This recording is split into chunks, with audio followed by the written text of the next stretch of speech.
The entire family celebrated when Chief Adewale finally married the kindest woman anyone had ever met. They called Morenike a blessing, a woman whose food could heal broken hearts. Yet after 7 years of marriage, she had never been allowed to cook a single meal for her own husband. Every breakfast, every dinner, every celebration, someone else prepared his food.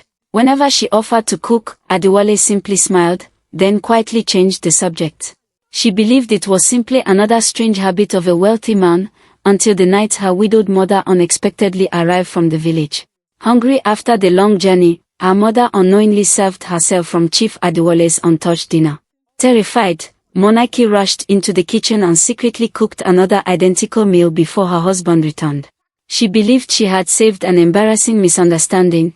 Instead, she had destroyed a secret buried for 7 terrifying years. The very first spoonful stopped Chief Adewale in his tracks, his hands trembled, and he whispered, "Who cooked this? Lagos never truly sleeps." Even in the deepest hours of the night, generators hum behind compound walls, distant horns echo across crowded streets, and somewhere, someone is chasing tomorrow before today has even ended. In one of the city's wealthiest neighborhoods stood the magnificent Adewale estate, a mansion so grand that visitors often slowed their cars just to admire its towering gates and perfectly trimmed gardens. Inside lived Chief Adewale Akinyemi, one of Lagos' most respected businessmen. People admired his success. Church leaders praised his generosity. Politicians sought his friendship. To the world, he was a man blessed by both God and fortune. Beside him lived his wife, Morenike. Where Adewale commanded attention, Morenike earned love. She greeted security guards by name. She remembered birthdays. She quietly paid school fees for children whose parents could not afford them, never asking for recognition. Her greatest gift, however, had always been her cooking. Back in her hometown of Abeokuta, people joked that a single bowl of Morenike's egusi soup could settle family arguments. Her jollof rice disappeared before guests asked for water. Whenever weddings or naming ceremonies were held, relatives begged her to prepare the food. Cooking wasn't simply something she did. It was how she loved people. It was how she prayed. It was how she thanked God. So when Adewale married her, everyone assumed his home would forever smell of fresh pepper soup, spicy stew, and warm pounded yam. But something strange happened. On the morning after their wedding, Morenike woke before sunrise, wrapped a scarf around her hair, and happily walked toward the kitchen. Before she reached the door, Adewale gently stopped her.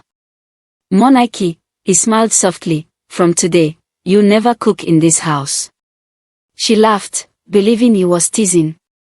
"What do you mean? I've hired professional chefs. But I enjoy cooking." "I know. Then let me cook for you sometimes." His smile disappeared. "You must never cook for me." The firmness in his voice surprised her. She searched his face for an explanation. None came.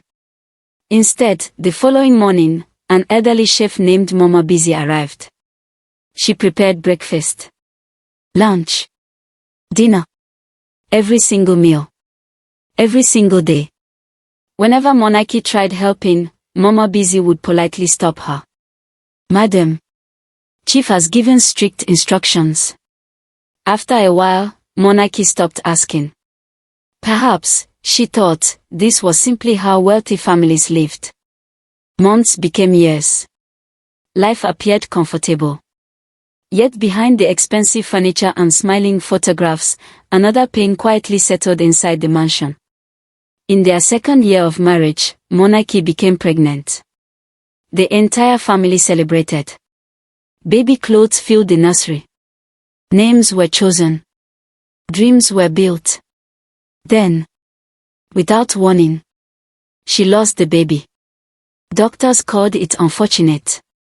"It happens sometimes," they gently explained. The second pregnancy ended exactly the same. Then the third. Then the fourth. Each loss stole another piece of her heart. Medical specialists examined her from head to toe. Every test returned normal. "There's nothing wrong with you," one famous fertility expert finally admitted. You should be able to carry a healthy pregnancy. Those words should have brought hope. Instead, they brought confusion. If nothing was wrong, why did every child disappear? By the 7th year of marriage, Morenike had almost forgotten what happiness felt like. She smiled because people expected her to. She attended church because faith was all she had left. But every night, after Adewale fell asleep, she quietly cried into her pillow so he would never hear. Then, little things began to trouble her. Adewale always locked one room on the ground floor. No servant was allowed inside. Not even the cleaners. Sometimes, long after midnight, he quietly left the mansion without telling anyone. When she asked where he had gone, he always answered the same way. Business. Nothing more. Nothing less. One evening she accidentally walked toward the locked room while searching for a missing book. Before her hand touched the handle, Adewale appeared behind her. His face was unlike anything she had ever seen. Cold. Terrified. Almost panicked. Never come near this room again, he said quietly. Not angrily. Not loudly. But with a fear so deep that Morenike stepped back without another word.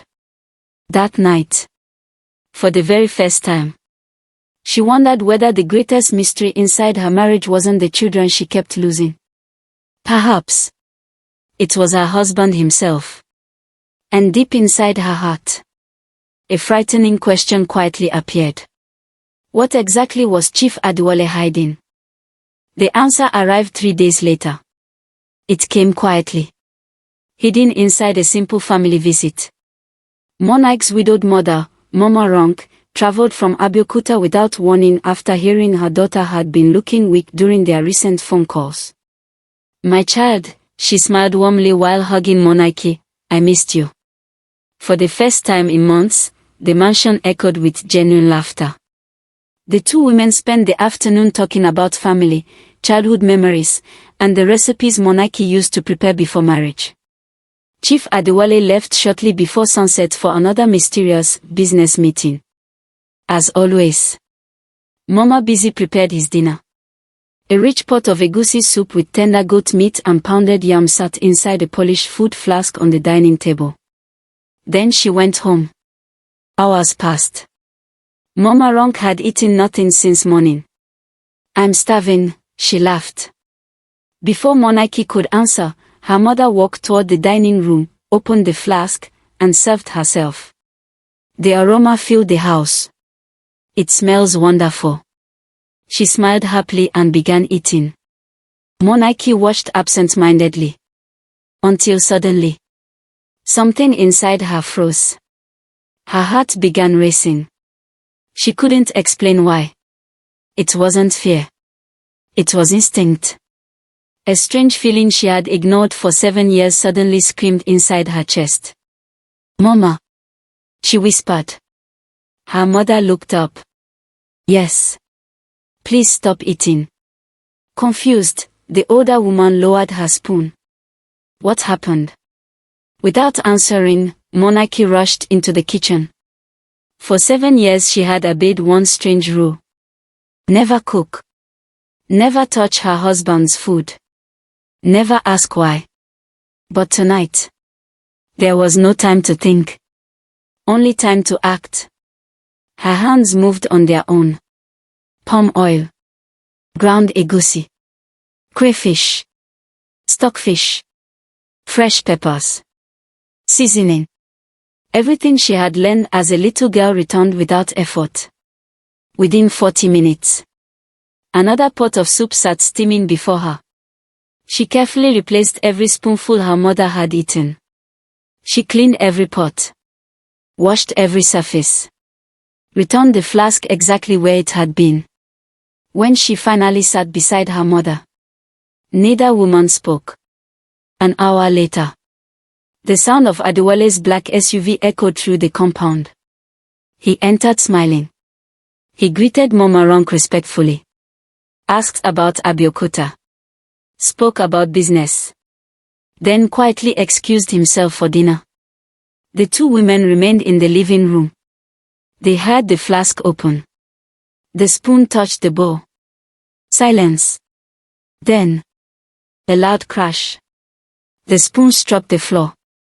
Footsteps approached rapidly. Chief Adewale appeared at the doorway.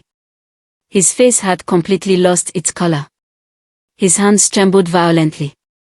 His breathing became uneven. "Who?" he whispered. "Who cooked this food?" Morenike stood slowly. "I did." The room became painfully silent. For several seconds. No one moved. Then the richest man in the neighborhood slowly collapsed onto his knees. Tears filled his eyes. "No," he whispered repeatedly. "No.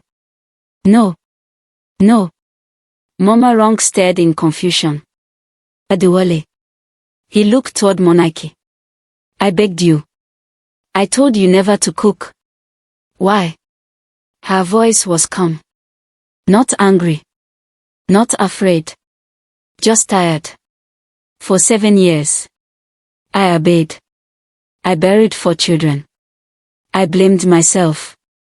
I cried beside you every night. And you never once explained why." His entire body shook. Finally, he spoke. "Years before I became successful, I went to a powerful spiritual man. He promised wealth. He promised influence. He promised protection. But every blessing demanded a sacrifice." Morenike's breathing stopped. "The condition," he whispered, "was that I must marry a woman whose heart was completely pure. A woman whose love carried power. But I must never eat food prepared by her hands." They said, if I ever accepted her food, the covenant would end. My wealth, my influence, everything would collapse. Tears streamed down Morenike's face. "And our children." He closed his eyes. "I was told every pregnancy strengthened the covenant. My children.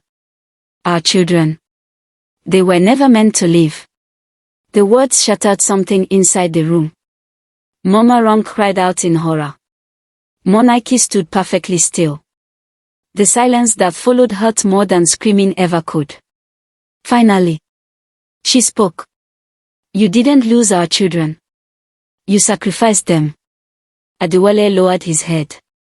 Unable to deny it. Unable to defend it. Without another word, Morenike walked upstairs. She packed one suitcase.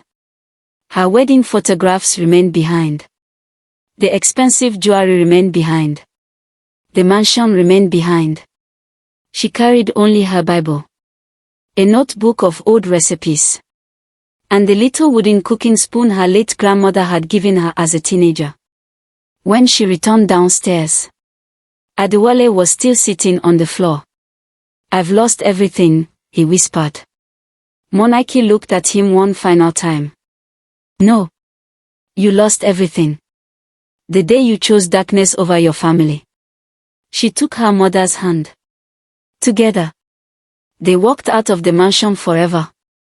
Months later, back in Abeokuta, Morenike opened a small restaurant called the Mother's Kitchen. People traveled from different cities just to taste her food. Every meal carried something no money could buy. Peace. Years later, she no longer cried when she remembered the children she never held. Instead, she fed hundreds of children who had no mothers.